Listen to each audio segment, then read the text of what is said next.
কেমন আছে বন্ধুরা? আজকে আমি আপনাদের সামনে একটা নতুন রেসিপি নিয়ে চলে এসেছি। আর সেই রেসিপিটা হলো আমাদের আনারস মাখা। ওই আনারস মাখার জন্য আমি কি কি নিয়েছি তা আমি প্রথমে বলে নিচ্ছি। আমি এখানে নিয়েছি লবণ, তারপর আনারস কেটে নিয়েছি, তারপর নিয়েছি চিলি ফ্লেক্স, আর নিয়েছি কাসুন্দি। এবার আমি বানানো শুরু করব। প্রথমে আমি এখানে 1 চামচ লবণ দিব, সাইড দিয়ে আরেকটু দিতে পারি, তবে আমরা পরিমাণ মতোই কিন্তু দিব, তাহলে খেতে একদম ভালো লাগবে। এখন আমরা দিব চিলি ফ্লেক্স। এই চিলি ফ্লেক্সটা কিন্তু অনেক ঝাঁঝ, আর একটু দিলেই ঝাঁঝ হয়ে যায়। এত ঝাঁঝ হয় যে কাশতে কাশতে মানুষ কি হয়ে যায়।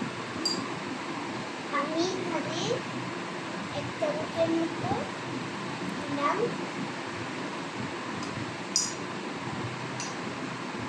আর এরপর এখানে এই কাসুন্দিটা ইউজ করব। এই কাসুন্দিটা আমি অল্প, মানে অত বেশি না, দিব অল্প।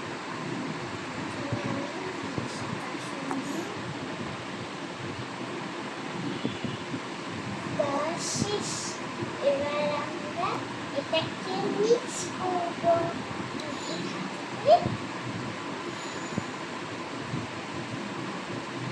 এটা তোমরা কিন্তু বাইরে খাও, তবে বাইরে খাওয়ার যে বাইরে থেকে আনারসটা নিয়ে এসে যদি বাসায় তোমরা মাখিয়ে খাও সেটা কিন্তু অনেক ভালো। কারণ বাইরে এখন অনেক গরম, এই গরমের মধ্যে এইসব বাইরের মাখা খেতে হয় না।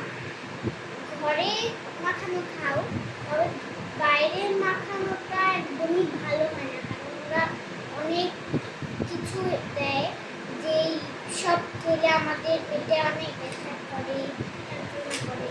ওই জন্য আমরা ভাবলাম যে আজকে আমরা বাইরে খাবো না, আজকে আমরা ঘরে আপনাদেরকে রেসিপিটাই শেখাবো, যার কারণ আপনারা ঘরে বানিয়ে মজা করে খেতে পারেন।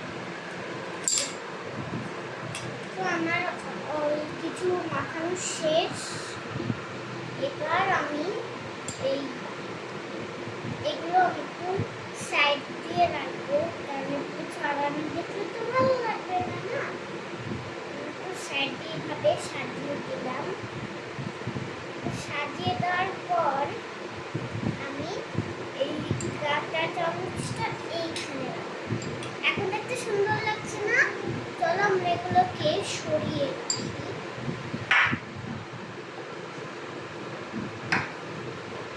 তো বন্ধুরা, আমাদের হয়ে গেল অনেক সুন্দর আনারস মাখা। সবাইকে ধন্যবাদ।